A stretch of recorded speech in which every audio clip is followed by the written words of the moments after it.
ನಮಸ್ಕಾರ. ಇವತ್ತಿನ ವಿಡಿಯೋದಲ್ಲಿ ಲಕ್ಷ್ಮೀದೇವಿಯ ಕುರಿತಾದಂತಹ ಒಂದು ಶ್ಲೋಕವನ್ನ ಅರ್ಥದೊಂದಿಗೆ ತಿಳಿದುಕೊಳ್ಳೋಣ.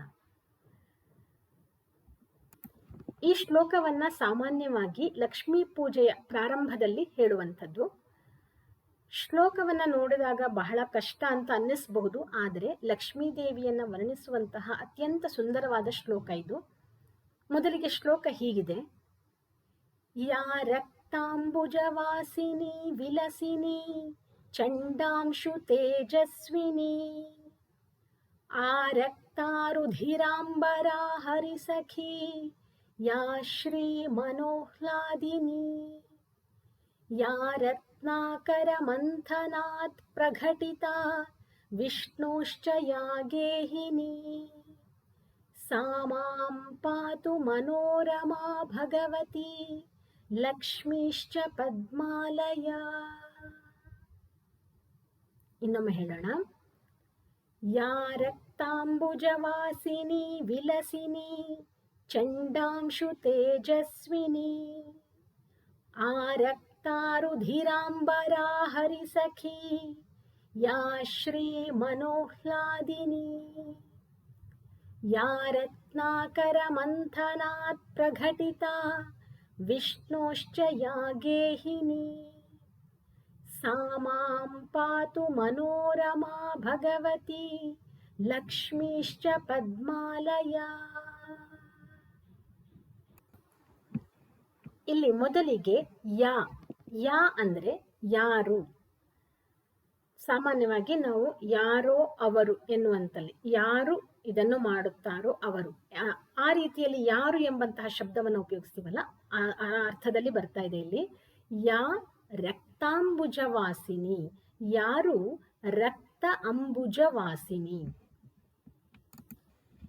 ಇಲ್ಲಿ ಲಕ್ಷ್ಮೀದೇವಿಯ ಕುರಿತಾದ ಶ್ಲೋಕವಾದ್ದರಿಂದ ಎಲ್ಲ ಶಬ್ದಗಳು ಸ್ತ್ರೀಲಿಂಗದಲ್ಲಿವೆ. ರಕ್ತ ಅಂದರೆ ಕೆಂಪು ಬಣ್ಣ, ರಕ್ತವರ್ಣದ ಅಂಬುಜ, ಅಂಬು ಅಂದರೆ ನೀರು, ನೀರಿನಲ್ಲಿ ಹುಟ್ಟಿರುವಂಥದ್ದು ಕಮಲ.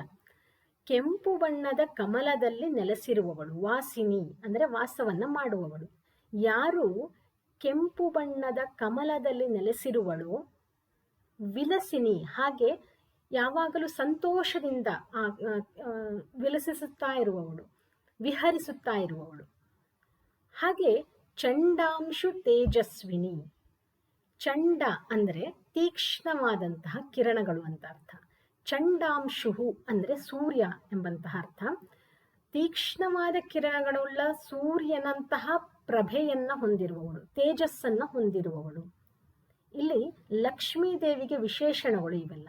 ಯಾರು ರಕ್ತವರ್ಣದ ಕಮಲದಲ್ಲಿ ನೆಲೆಸಿರುವಳು, ಸದಾ ವಿಲಾಸದಿಂದ ಇರುವವಳು, ಹಾಗೆ ತೀಕ್ಷ್ಣವಾದ ಕಿರಣಗಳುಳ್ಳ ಸೂರ್ಯನಂತಹ ತೇಜಸ್ಸನ್ನ ಹೊಂದಿರುವವಳು. ಆ ರಕ್ತ ರುಧಿರಾಂಬರ, ಇದು ಇನ್ನೊಂದು ವಿಶೇಷಣ. ಆ ರಕ್ತ ಅಂದರೆ ನಸುಗೆಂಪು ಬಣ್ಣದ, ರುಧಿರ ಅಂದರೆ ನಮ್ಮ ದೇಹದಲ್ಲಿರುವ ಧಾತುಗಳಲ್ಲಿ ಒಂದಾದಂತಹ ರಕ್ತ, ಅಂದರೆ ರಕ್ತದಂತಹ ಕೆಂಪು ಬಣ್ಣ. ಅಂಬರ ಅಂದರೆ ವಸ್ತ್ರ, ಅಂದರೆ ಕೆಂಪು ಬಣ್ಣದ ವಸ್ತ್ರವನ್ನ ಹಾಕಿಕೊಂಡಿರುವವಳು. ಆ ರಕ್ತ ರುಧಿರಾಂಬರ. ಹಾಗೆ ಹರಿಸಖಿ, ಇದು ಇನ್ನೊಂದು ವಿಶೇಷಣ. ಹರಿಯ ಸಖಿ, ಸ್ನೇಹಿತೆ, ವಿಷ್ಣುವಿನ ಸ್ನೇಹಿತೆ.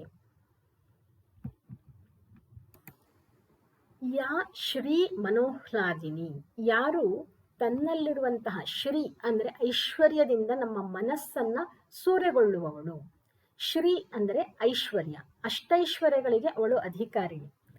ಯಾವುದು ಈ ಅಷ್ಟೈಶ್ವರ್ಯಗಳು ಅಂದರೆ, ನಮ್ಮಲ್ಲಿ ಆರೋಗ್ಯ, ಅದು ಮುಖ್ಯವಾದ ಒಂದು ಐಶ್ವರ್ಯ.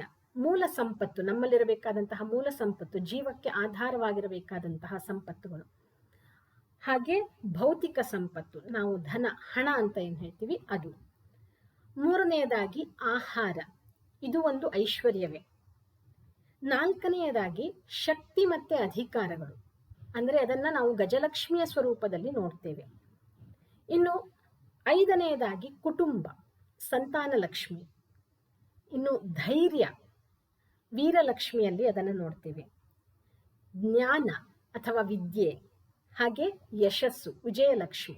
ಈ ಅಷ್ಟೈಶ್ವರ್ಯಗಳಿಗೆ ಒಡತಿಯಾಗಿರುವಂತಹ ಲಕ್ಷ್ಮಿ ನಮ್ಮ ಮನಸ್ಸನ್ನ ಸೂರೆಗೊಳ್ಳುವವಳು.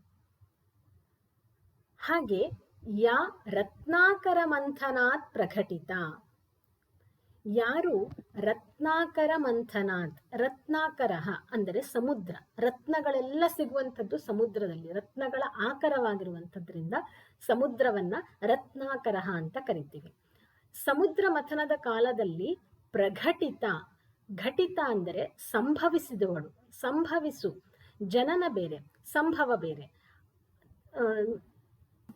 ಸಂಭವ ಎಂದರೆ ಸಮ್ಯಕ್ ಭವತಿ, ಅಂದರೆ ತನಗೆ ಅನಿಸಿದಾಗ ಹುಟ್ಟನ್ನ ಪಡೆಯುವಂಥದ್ದು.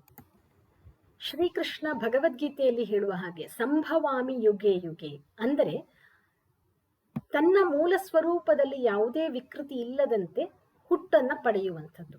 ರತ್ನಾಕರ ಮಂಥನಾತ್ ಪ್ರಘಟಿತ, ಸಮುದ್ರ ಮಥನದ ಕಾಲದಲ್ಲಿ ಪ್ರಕಟವಾದವಳು ಅಥವಾ ಪ್ರಘಟಿತ, ಸಂಭವಿಸಿದವಳು.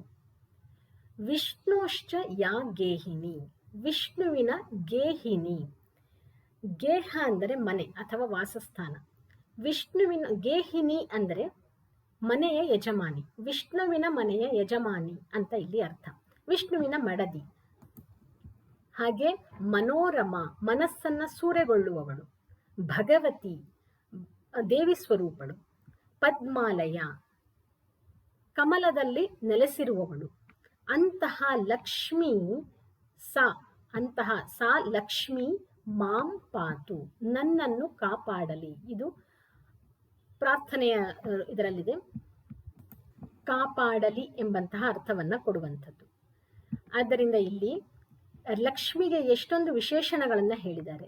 ರಕ್ತಾಂಬುಜವಾಸಿನಿ, ವಿಲಸಿನಿ, ಚಂಡಾಂಶು ತೇಜಸ್ವಿನಿ, ಆರಕ್ತಾರುಧಿರಾಂಬರ, ಹರಿಸಖಿ, ಶ್ರೀ, ಮನೋಹ್ಲಾದಿನಿ, ರತ್ನಾಕರ ಮಂಥನಾತ್ ಪ್ರಘಟಿತ, ವಿಷ್ಣೋಶ್ಚ ಗೇಹಿನಿ, ಮನೋರಮಾ, ಭಗವತಿ, ಪದ್ಮಾಲಯ, ಲಕ್ಷ್ಮಿ ಸಾ ಮಾಂ ಪಾತು. ಕೊನೆಯದಾಗಿ ಇನ್ನೊಮ್ಮೆ ಶ್ಲೋಕವನ್ನ ಅರ್ಥದೊಂದಿಗೆ ಹೇಳೋಣ. ಯಾ ರಕ್ತಾಂಬುಜವಾಸಿನಿ ವಿಲಸಿನಿ ಚಂಡಾಂಶು ತೇಜಸ್ವಿನಿ ಆರಕ್ತಾರುಧಿರಾಂಬರಾ ಹರಿಸಖಿ ಯಾ ಶ್ರೀ ಮನೋಹ್ಲಾದಿನಿ ಯಾ ರತ್ನಾಕರ ಮಂಥನಾತ್ ಪ್ರಘಟಿತಾ ವಿಷ್ಣುಶ್ಚ ಯಾ ಗೇಹಿನಿ ಸಾ ಮಾಂ ಪಾತು ಮನೋರಮಾ ಭಗವತಿ ಲಕ್ಷ್ಮೀಶ್ಚ ಪದ್ಮಾಲಯ. ಯಾರು ಕೆಂಪು ಕಮಲದಲ್ಲಿ ನೆಲೆಸಿ ವಿಲಸಿಸುತ್ತಿರುವಳೋ, ಸೂರ್ಯನಂತೆ ತೇಜಸ್ಸಿನಿಂದ ಹೊಳೆಯುತ್ತಿರುವಳೋ, ರಕ್ತದಂತೆ ಕೆಂಪು ಬಣ್ಣದ ವಸ್ತ್ರದಿಂದ ಶೋಭಿಸುತ್ತಿರುವಳೋ, ಹರಿಯ ಸ್ನೇಹಿತೆಯು, ಮನಸೂರೆಗೊಳ್ಳುವಂತಹ ಐಶ್ವರ್ಯವನ್ನು ಹೊಂದಿದವಳು, ಸಮುದ್ರ ಮಥನದಿಂದ ಸಂಭವಿಸಿದವಳು, ವಿಷ್ಣುವಿನ ಪತ್ನಿ, ಮನಸ್ಸನ್ನ ಸೂರೆಗೊಳ್ಳುವವಳು, ಭಗವತಿ, ಕಮಲದಲ್ಲಿ ನೆಲೆಸಿರುವಂತಹ ಲಕ್ಷ್ಮಿಯು ನನ್ನನ್ನು ಕಾಪಾಡಲಿ. ಎಲ್ಲರಿಗೂ ವರಮಹಾಲಕ್ಷ್ಮಿ ಹಬ್ಬದ ಹಾರ್ದಿಕ ಶುಭಾಶಯಗಳು. ಶುಭಂ ಭೂಯಾತ್.